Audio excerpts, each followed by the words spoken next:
So hi ಸ್ನೇಹಿತರೆ civil police constable ಹುದ್ದೆಗಳದ ಈಗಾಗಲೇ ಪರೀಕ್ಷೆ ವೇಳಾಪಟ್ಟಿಯನ್ನು ಬಿಟ್ಟಿರ್ತಾರೆ. ನೀವು ಆಲ್ಮೋಸ್ಟ್ ನೋಡಿರ್ಬೋದು. ಮತ್ತು ಎಕ್ಸಾಮ್ ನೋಡ್ರಿ ಆಗಸ್ಟ್ 2ನೇ ತಾರೀಕು ಎಕ್ಸಾಮ್ ನಡೀತೈತಿ, ಪೋಸ್ಟ್ಪೋನ್ ಆಗಂಗಿಲ್ಲ. ಮತ್ತು ಏನೋ ನೋಡ್ರಿ ಹಾಲ್ ಟಿಕೆಟ್ ಯಾರೆಲ್ಲ ಡೌನ್ಲೋಡ್ ಮಾಡ್ಕೊಂಡಿಲ್ಲ ಅಂತ ಪ್ರತಿಯೊಂದು ವಿದ್ಯಾರ್ಥಿಗಳು ಹಾಲ್ ಟಿಕೆಟ್ ಡೌನ್ಲೋಡ್ ಮಾಡ್ಕೋರಿ. ಹಾಲ್ ಟಿಕೆಟ್ ಒಳಗೆ ಏನೇನು ಚೇಂಜಸ್ ಆಗೈತಿ ಅದನ್ನು ಕಮೆಂಟ್ಸ್ ಮೂಲಕ ತಿಳಿಸ್ರಿ. ಮತ್ತು ನಿಮಗೆ ಏನೇ ಡೌಟ್ಸ್ ಇತ್ತಂದ್ರೆ ಕಮೆಂಟ್ ಸೆಕ್ಷನ್ ನಾನು ಇಟ್ಟಿರ್ತೀನಿ, ಕಮೆಂಟ್ಸ್ ಕೂಡ ಮಾಡ್ಬೋದು. ಇನ್ನೊಂದು ನೋಡಿರಿ, ಚಾನಲ್ ಯಾರು ಫಸ್ಟ್ ಟೈಮ್ ವಿಸಿಟ್ ಮಾಡಿರಿ ಅಂತ ಪ್ರತಿಯೊಂದು ವಿದ್ಯಾರ್ಥಿಗಳು ಚಾನಲ್ ಒಂದು ಸಬ್ಸ್ಕ್ರೈಬ್ ಮಾಡಿ ಇಟ್ಟೋರಿ. ಯಾಕಂದ್ರೆ ನೋಡಿರಿ ಪೊಲೀಸ್ ಕಾನ್ಸ್ಟೇಬಲ್ ಬಗ್ಗೆ ನೆಕ್ಸ್ಟ್ ನೋಡಿರಿ ಎಕ್ಸಾಮ್ ಕೀ ಆನ್ಸರ್ ಅವರು ಬಿಟ್ಟರೆ ಇಮಿಡಿಯೇಟಾಗಿ ನಿಮ್ಗೆ ವಿಡಿಯೋ ಮಾಡಿ ತಿಳಿಸ್ತಾನೋ.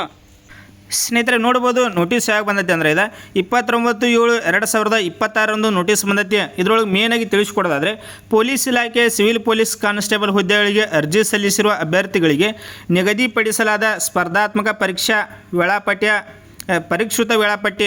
ಮೊದಲು ನೋಡ್ರಿ ಎಕ್ಸಾಮ್ ಯಾವಾಗಿತ್ತು, ಮಧ್ಯಾಹ್ನ 2:30 ಸ್ಟಾರ್ಟ್ ಆಗಿ ಇಲ್ಲಿ 4 ಗಂಟೆಗೆ ಎಕ್ಸಾಮ್ ಮುಗಿತಿತ್ತು. ಇಲ್ಲಿ ಕೊಟ್ಟಾರ ನೋಡ್ಬೋದು. ಕರ್ನಾಟಕ ಪರೀಕ್ಷಾ ಪ್ರಾಧಿಕಾರವು Kalyana Karnataka ವೃಂದದ civil police constable ಹುದ್ದೆಗಳಿಗೆ ಪೊಲೀಸ್ ಇಲಾಖೆಯಿಂದ ನೀಡಲಾದ ಅಧಿಸೂಚನೆಯನ್ನು ದಿನಾಂಕ 5/6/2026 ಪ್ರಕಟಿಸಿ ಕಲ್ಯಾಣ ಕರ್ನಾಟಕ KK ವೃಂದದ ಹುದ್ದೆಗಳಿಗೆ ಸ್ಪರ್ಧಾತ್ಮಕ ಪರೀಕ್ಷೆಯನ್ನು ದಿನಾಂಕ 2/8/2026 ಇಲ್ಲಿ ನೋಡ್ರಿ ಎಕ್ಸಾಮ್ ಐತಿ 2/8/2026 ಫಿಕ್ಸ್ ಅದಾವು, ಪೋಸ್ಟ್ಪೋನ್ ಆಗಂಗಿಲ್ಲ. ಮತ್ತು ಇದು 2:30 ಸೆಕೆಂಡ್ ಎಕ್ಸಾಮ್ ಇತ್ತು, ಅದು ಸ್ಟಾರ್ಟ್ ಆಗಿ 4 ಗಂಟೆಗೆ ಏನೈತಿ ಎಕ್ಸಾಮ್ ಇತ್ತು. ಇದನ್ನೇನೈತಿ ಚೇಂಜಸ್ ಮಾಡ್ಯಾರ. ಏನು ಚೇಂಜಸ್ ಮಾಡ್ಯಾರ ಅಂದ್ರೆ ಇಲ್ಲಿ ಮೇನಾಗಿ ನೋಡೋದಾದರೆ ಇಲ್ಲಿ ಎಕ್ಸಾಮ್ 2/8/2026 ಎಕ್ಸಾಮ್ ಕಂಡಕ್ಟ್ ಮಾಡ್ತಾರೆ. ಆದರೆ ಟೈಮಿಂಗ್ ಮಾತ್ರ ಚೇಂಜು. ಸಂಜೆ 4 ಗಂಟೆಗೆ ಎಕ್ಸಾಮ್ ಸ್ಟಾರ್ಟ್ ಆಕತಿ. ಸಂಜೆ 4 ಗಂಟೆಯಿಂದ 5:30 ತನಕ ಏನೈತಿ ಎಕ್ಸಾಮ್ ಇರ್ತೈತಿ. ಮೊದಲ ಎಕ್ಸಾಮ್ದು ಸೆಂಟರ್ ಕೆಲವೊಂದಿಷ್ಟು ವಿದ್ಯಾರ್ಥಿಗಳಿಗೆ ಡಿಸ್ಟ್ರಿಕ್ ಇದ್ದು ಕೆಲವೊಂದು ಎಕ್ಸಾಮ್ ಸೆಂಟರ್ಗಳು ಚೇಂಜಸ್ ಮಾಡಿದ್ರು.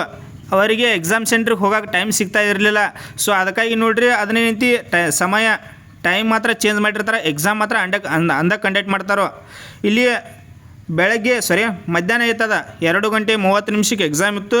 ಈಗ ಅದನ್ನೇನು ಮಾಡ್ಯಾರ ಅಂದ್ರೆ 4 ಗಂಟೆಗೆ ಎಕ್ಸಾಮ್ ಮಾಡ್ತಾರೋ. 4 ಗಂಟೆಗೆ ಎಕ್ಸಾಮ್ ಕಂಡಕ್ಟ್ ಮಾಡ್ತಾರೋ. 4 ಗಂಟೆಯಿಂದ 5:30 ಗಂಟೆ ತನಕ ನಿಮಗೆ ಎಕ್ಸಾಮ್ ಇರ್ತೈತಿ. ಮತ್ತು ನಿಮಗೆ ಏನೇ ಡೌಟ್ಸ್ ಇತ್ತಂದರೆ ಇದ್ರ ಬಗ್ಗೆ ಕಮೆಂಟ್ ಸೆಕ್ಷನ್ ಆಗಿಟ್ಟಿರ್ತೀನಿ, ಕಮೆಂಟ್ಸ್ ಕೂಡ ಮಾಡ್ಬೋದು. ಸೊ ಇನ್ನೊಂದು ನೋಡಿರಿ, ಚಾನಲ್ ಯಾರು ಫಸ್ಟ್ ಟೈಮ್ ವಿಸಿಟ್ ಮಾಡಿರಿ ಅಂತ ಪ್ರತಿಯೊಂದು ವಿದ್ಯಾರ್ಥಿಗಳು ಸಬ್ಸ್ಕ್ರೈಬ್ ಬಂದು ಮಾಡ್ಕೋರಿ. ಯಾಕಂದ್ರೆ ನೆಕ್ಸ್ಟ್ ನೋಡಿರಿ ಈಗ ಎಕ್ಸಾಮ್ ಬಂದ್ರೆ ಅಂದ್ರೆ ಇದ್ರದ್ದು ಅಫಿಷಿಯಲ್ ಕೀ ಆನ್ಸರ್ ಬಗ್ಗೆ ಇಮಿಡಿಯೇಟಾಗಿ ನಿಮ್ಗೆ ವಿಡಿಯೋ ಮಾಡಿ ತಿಳಿಸ್ತೀನಿ. ಇನ್ನು ಕೆಲವೊಂದಿಷ್ಟು ವಿದ್ಯಾರ್ಥಿಗಳಿಗೆ ಡೌಟ್ಸ್ ಏನಂದ್ರೆ, ನಾವು ಹಾಲ್ ಟಿಕೆಟ್ ಯಾವುದನ್ನು ತೆಗೆದುಕೊಂಡು ಹೋಗ್ಬೇಕ್ರಿ, ಮೊದಲು ಡೌನ್ಲೋಡ್ ಮಾಡಿ ತೆಗೆದುಕೊಂಡು ಹೋಗ್ಬೇಕ್ರಿ ಅಥವಾ ಈಗ ಡೌನ್ಲೋಡ್ ಮಾಡಿ ತೆಗೆದುಕೊಂಡು ಹೋಗ್ಬೇಕ್ರಿ ಅಂತ ಈ ರೀತಿಯಾಗಿ ಕೂಡ ಕೇಳತ್ತಿದ್ರಿ. ಇಲ್ಲಿ ನೋಡಿರಿ ಈಗ ಪ್ರೆಸೆಂಟಾಗಿ ಯಾವ್ದು ಹಾಲ್ ಟಿಕೆಟ್ ಡೌನ್ಲೋಡ್ ಮಾಡಿರ್ತೀರಿ ಅದನ್ನು ಎಕ್ಸಾಮ್ ಬರೀ ಮುಂದೆ ಅದ ಹಾಲ್ ಟಿಕೆಟ್ ತೆಗೆದುಕೊಂಡು ಹೋಗ್ರಿ. ಈಗ ಯಾವ್ದು ಹಾಲ್ ಟಿಕೆಟ್ ಡೌನ್ಲೋಡ್ ಮಾಡಿರ್ತೀರಿ ಅದನ್ನು ಮಾತ್ರ ತೆಗೆದುಕೊಂಡು ಹೋಗ್ರಿ. ಮತ್ತು ನಿಮಗೆ ಹಾಲ್ ಟಿಕೆಟ್ ಬಗ್ಗೆ ಏನೇ ಡೌಟ್ಸ್ ಇತ್ತಂದ್ರೆ ಕಮೆಂಟ್ಸ್ ಕೂಡ ಮಾಡ್ಬೋದು. ಇದನ್ನು ಬಿಟ್ಟು ನಿಮಗೆ ಏನೇ ಡೌಟ್ಸ್ ಇತ್ತಂದ್ರೆ ಕಮೆಂಟ್ ಸೆಕ್ಷನ್ ನಾನು ಇಟ್ಟಿರ್ತೀನಿ, ಕಮೆಂಟ್ಸ್ ಕೂಡ ಮಾಡ್ಬೋದು. ಮತ್ತು ಡಿಸ್ಕ್ರಿಪ್ಷನ್ದಾಗ ನಮ್ಮ ಟೆಲಿಗ್ರಾಮ್ ಲಿಂಕ್ ಕೊಟ್ಟನ, ಪ್ರತಿಯೊಂದು ವಿದ್ಯಾರ್ಥಿಗೂ ಜಾಯ್ನ್ ಆಗ್ರಿ. ಏನೇ ಅಪ್ಡೇಟ್ ಬರ್ತಂದ್ರೆ ಇಮಿಡಿಯೇಟಾಗಿ ಅಲ್ಲಿ ಶೇರ್ ಮಾಡ್ತಾನೋ. ಈ ಎಕ್ಸಾಮ್ ಬಂದಂದ್ರೆ ಅಫಿಷಿಯಲ್ ಆಗಿರ್ತಕ್ಕಂಥ ಕೀ ಆನ್ಸರ್ ಬಗ್ಗೆ ಕೂಡ ನಿಮಗೆ ಇಮಿಡಿಯೇಟಾಗಿ ವಿಡಿಯೋ ಮಾಡಿ ತಿಳಿಸ್ತಾನೋ. ವಿತ್ ಏನೈತಿ ಅದ್ರ ಕೀ ಆನ್ಸರ್ದ PDF ಅಥವಾ ಡೈರೆಕ್ಟ್ ಲಿಂಕ್ ಏನೈತಿ ಡೈರೆಕ್ಟ್ ನಮ್ಮ ಟೆಲಿಗ್ರಾಮ್ದಲ್ಲಿನ ಶೇರ್ ಮಾಡ್ತಾನೋ. ಡಿಸ್ಕ್ರಿಪ್ಷನ್ದಾಗ ಕೊಟ್ಟೆ ನೋಡಿರಿ, ಪ್ರತಿಯೊಂದು ವಿದ್ಯಾರ್ಥಿಗಳು join agri. Thanks for watching. Jai Hind.